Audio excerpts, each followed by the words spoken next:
হেই WhatsApp guys, কেমন আছো সবাই? আশা করি সবাই খুব ভালো আছো। প্যান্ডম অ্যানিমেশন এন্ড ড্রামার আজকের পর্বে নারুতো ক্লাসিকের 39 নম্বর এপিসোডটি এক্সপ্লেন করতে যাচ্ছি। তো আগের এপিসোডগুলো যারা যারা এখনো দেখেননি তাদের জন্য ডেসক্রিপশন বক্সে ভিডিওগুলো লিংক দেওয়া আছে, দেখে নিবেন। আর চ্যানেলে নতুন হলে চ্যানেলটিকে সাবস্ক্রাইব করে পাশেই থাকবেন। তো কথা না বাড়িয়ে চলো মূল ভিডিওতে যাওয়া যাক। তো আগের এপিসোডে আমরা দেখেছি সাকুরা আর ইনোর মধ্যে লড়াই শুরু হয়, আর ইনো সাকুরার উপরে মাইন্ড ট্রান্সফার জুৎসু অ্যাপ্লাই করে, কিন্তু ও কোনো কিছুই করতে পারে না।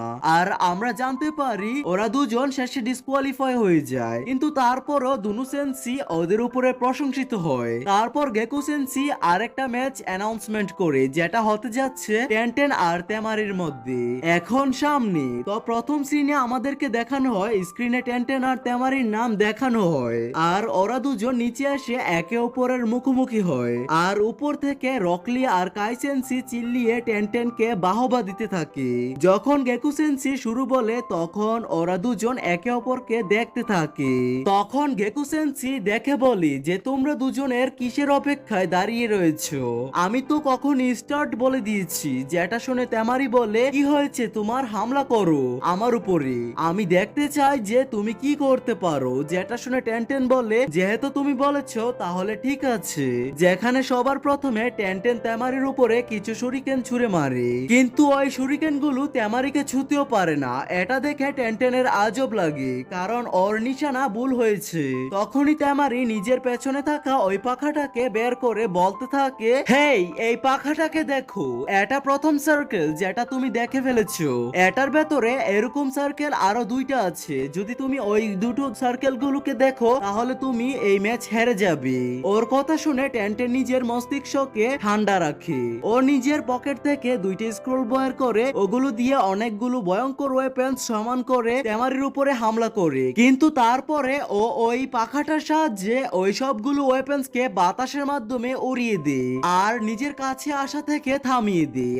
আর এইবার ও নিজের পাখাটাকে পুরো খুলে ফেলে, যার কারণে ওইখানে তিনটা সার্কেল সামনে আসে, যেটা দেখে টেনটেন একদমই অবাক হয়ে যায়। এরপর তেমারি পুরো শক্তি দিয়ে ওর উপরে হামলা করে। তেমারির আক্রমণে টেনটেন পুরোপুরি ঘায়েল হয়ে তেমারির ওই পাখাটার উপরে এসে পড়ে। টেনটেনের এই অবস্থা দেখে সবাই একেবারে অবাক হয়ে যায়, আর টেনটেন অজ্ঞান হয়ে যায়। এই জন্য গেকু সেন্সি তেমারিকে বিজয়ী ঘোষণা করে। তেমারি জিতার পরই সবাই জানতে পারে সেনব্লিজের এই টিম খুবই ভয়ঙ্কর আর শক্তিশালী, আর ওদের হারানো একেবারে অসম্ভব। তারপর গেকু সেন্সি পরবর্তী ম্যাচ অ্যানাউন্সমেন্ট করে। তখনই নারুতো আর রকলি আর সহ্য করতে পারছিল না। ওরা দুজন এর পরের ম্যাচের জন্য এক্সাইটেড হয়, কিন্তু এইবার স্ক্রিনে নাম আসে শিকামারু ভার্সেস কিন, যেটা দেখে ওরা দুজন নিচে এসে পড়ে আর একে অপরের মুখোমুখি হয়। শিকামারুকে নিচে দেখে ইনো উপর থেকে জুড়ে জুড়ে চিল্লাতে থাকে, ওর সাহস বাড়াতে থাকে, আর ওকে দেখে চোসি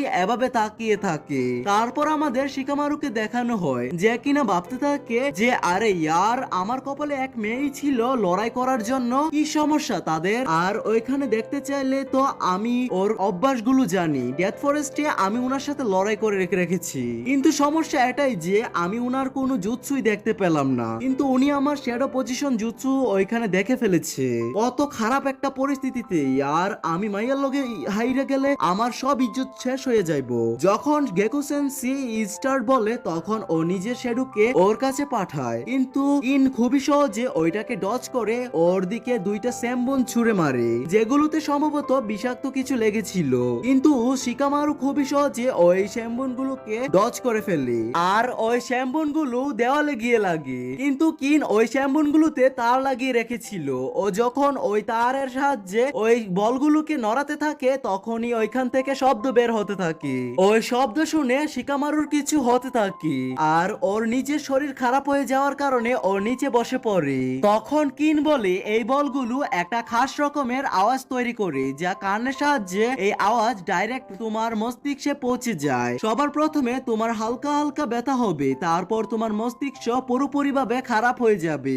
ওই সাউন্ডের কারণে শিকামারুর অনেকগুলো কিন দেখানো হয়। ওর এই অবস্থার সুযোগ নিয়ে কিন আবারও ওর উপরে স্যামন্স দিয়ে হামলা করে, আর ওই হামলার কারণে শিকামারু কিছুটা দুর্বল হয়ে যায়। তারপর ও আরেকবার ওর উপরে হামলা করার জন্য শ্যাম্বুন্স তৈরি করে, কিন্তু তখনই ওর হাত থেমে যায় আর ও নিজের উপরে কন্ট্রোল করতে পারে না। তো শিকামারু আবারও দাঁড়িয়ে পড়ে আর কিন এটা বুঝতে পারে না যে ও নিজের শরীর কেন নড়াতে পারছে না, কারণ ও নিজের পুরো খেয়াল শিকামারুর উপরে দিয়েছিল।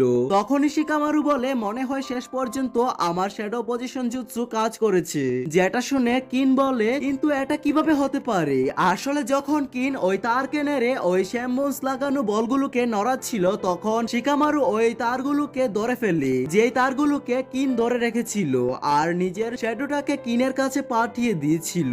তো এই কারণে শিকামারুর শ্যাডো পজিশন জুৎসু কাজ করেছে। কিন তখন পুরোপুরি ভাবে শিকামারুর কন্ট্রোলে ছিল, মানে শিকামারু যেমনটা করবে কিনও তেমনটাই করবে। তারপর কিন বলে, মেনে নিলাম তোমার জুৎসু কাজ করেছে, কিন্তু আমরা একভাবে একে অপরের সাথে সংযুক্ত হয়ে আছি। এখন তুমি কি করতে যাচ্ছ? যেটা শুনে শিকামারু বলে, তুমি একটা অনেক বড় চালাক নিনজা, আমি তোমার উপরে একটা শুরিকেন মারতে চলেছি। যেটা শুনে কিন বলে, তুমি কি পাগল হয়ে গেছো? যদি তুমি এমনটা করো তাহলে আমিও তেমনটাই করব। তখনই শিকামারু বলে, এটা অনেক বড় কষ্টদায়ক, তাহলে চলো দেখি কে আগে এই শুরিকেনটা ডজ করবে। শিকামারু যেমনটা বলেছিল ও কিনোর উপরে শুরিকেন ছুঁড়ে মারে আর শ্যাডো পজিশনের কারণে কিনো ওর উপরে শুরিকেন ছুঁড়ে মারে। আসলে শিকামারুর হাইট একটু কম, যার কারণে ও খুবই সহজে ওই শুরিকেনটাকে ডজ করে ফেলে, কিন্তু কিনের হাইট একটু বেশি থাকার কারণে ওই শুরিকেন ওর কপালে লেগে যায় আর ও ওইখানে অজ্ঞান হয়ে যায়। আর শিকামারু দাঁড়িয়ে বলতে থাকে, একটা চালাক নিনজা সবসময় নিজের বুদ্ধির ব্যবহার জানে আর ওর পুরো সুবিধা উঠিয়ে নে। তোমার ভুল শুধু এটাই ছিল যে তুমি শুধু আমার উপরেই খেয়াল রেখেছো, কখনো লড়াইয়ের মাঝে নিজের চারদিকে ভালোভাবে দেখে নেওয়া ভালো। কিনের অজ্ঞান থাকার কারণে গেকো সেন্সি শিকামারুকে বিজয়ী ঘোষণা করে। তারপর গেকো সেন্সি এরপরের ম্যাচ অ্যানাউন্স করে, কিন্তু তার আগে কিবা বলে, আমি যে কোনো নিনজার সাথে লড়াই করতে রাজি, কিন্তু আমি চাই না আমার লড়াই নেজি অথবা ওই নিনজার সাথে লড়াই হবে। এক দুর্বল নিনজা আমার প্রতিদ্বন্দ্বী হলে অনেক ভালো হতো। তখনই স্ক্রিনে নাম আসে নারুতো উজুমাকি ভার্সেস কিবা ইউজুকা। এটা দেখে নারুতো বলে, শেষ পর্যন্ত আমার সময় এসে গেছে। যেটা শুনে কিবা বলে, ওই দেখো আখামারু, আমাদের সামনে একটা বাচ্চা, আমরা তো আসলে খুবই লাকি। যেটা শুনে কাকাশি সেনশি বলে, যাও নারুতো দেখিয়ে দাও যে তুমি কতটা সেরা হয়ে গেছো। আর এরই সাথে এই এপিসোডটার সমাপ্তি হয়ে যায়। তো গাইস, ভিডিওটি ছোট হওয়ার কারণে তোমাদের কাছে ক্ষমা চাইছি, আর আমি বড় ভিডিও দেওয়ার চেষ্টা করব আর রেগুলারিটি মেনটেন করার চেষ্টা করব। তো নেক্সট এপিসোডে কি হবে তা জানার জন্য চ্যানেলটিকে সাবস্ক্রাইব করে পাশে থাকবে। টেক কেয়ার, আল্লাহ হাফেজ।